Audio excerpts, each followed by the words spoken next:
이번엔 글로벌 특파 리포트 시간입니다. 영국 현지의 생생한 분위기 안선아 통신원과 알아보겠습니다. 자, 유럽 증시 전일 하락 마감했는데요. 전반적인 특징들부터 짚어주시죠. 네, 목요일장 유럽 증시는 하락세로 마감했습니다. 여행 및 레저 주가가 하락세를 주도했는데요. 독일 지표 부진에 따른 경기 침체가 경계를 나타내면서 투자자들이 숨고르기에 들어갔습니다.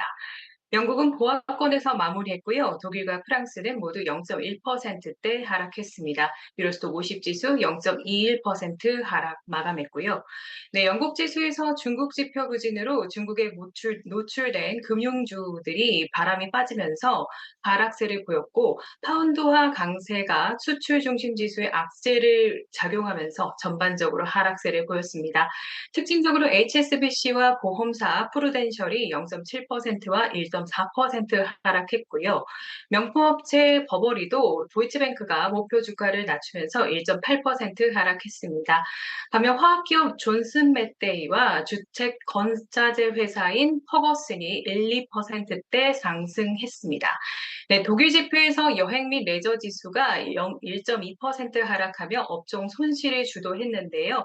네, JP 모건이 또 항공주에 대한 비중을 축소하면서 관련주들이 3에서 5%대 하락했습니다.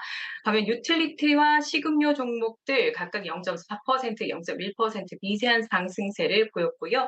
프랑스에서는 반도체, 제약업체 사노피와 자동차 르노 모두 1%대 하락했고, 반면에 에너지와 보험, 은행주는 1% 미만으로 상승 마감했습니다.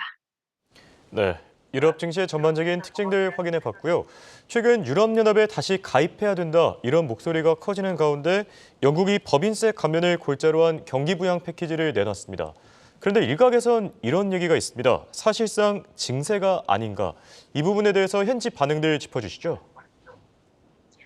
네, 영국의 어두운 경제적 상황이 지속되고 있는 가운데 수낙 총리는 다가오는 내년 총선을 대비하기 위해서 보수당 내의 통합과 경제 살리기라는 두 마리 토끼를 잡기 위해서 총력을 다하고 있습니다. 먼저 정치적으로는 유럽연합 탈퇴 이후로 갈등을 겪고 있는 보수당 의원들과 당원들에게 통합이 아니면 죽음과 같다라며 분열된 보수당 통합을 위해서 데이비드 캐메런 전 총리를 외무장관으로 기용하는 선택을 했는데요.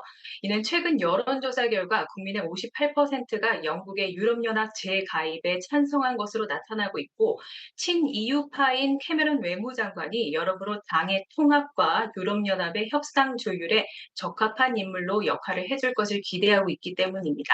네, 경제적으로는 영국은 브렉시트와 코로나19 팬데믹 이후 계속적으로 어려움을 겪고 있는데요. 지난해 영국 국내 총생산 GDP는 영국의 식민지였던 인도보다 낮은 세계 6위를 기록했고, 국제통화기금 IMF는 올해 영국의 GDP 성장률이 마이너스 0.6%로 예상했으며, 더욱이 고물가와 고실업률 등으로 영란은행은 경제 성장률을 올해에 이어서 내년에도 0%를 기록할 것이라고 전망하면서 경제 회복 속도가 내년에도 더딜 것을 예상하고 있습니다.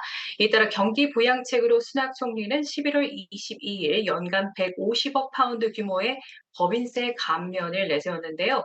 구체적으로 IT 기술 장비와 생산 설비에 투자한 금액의 25%를 법인세로 공제해준다는 것과 특별세액 공제로 적용 기한이 연장되면서 숙박, 레저, 소매 업계에 법인세 75% 인하 조치가 5년간 연장되었고요.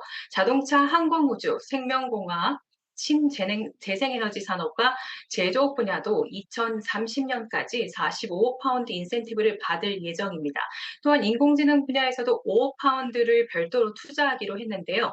여튼 영국 정부는 감세로 부족해지는 재원을 불필요한 정부 지출을 최소화하고 국채를 발행할 예정이라고 덧붙였지만, 일각에서 현지 언론들은 정부의 법인세 감세 결정이 공공서비스 지출의 축소로 해석을 하면서 비판하고 있습니다.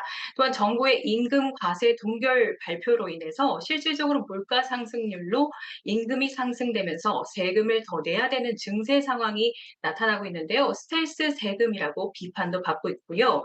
또한 시티은행은 지난달 영국이 법인세 감세안을 발표했을 때 영국의 성장률 전망치를 하향 조정했는데요. 이 부분은 영국의 경기 부양책이 금리 인하 시점을 지연시킬 것이라고 예상했기 때문입니다.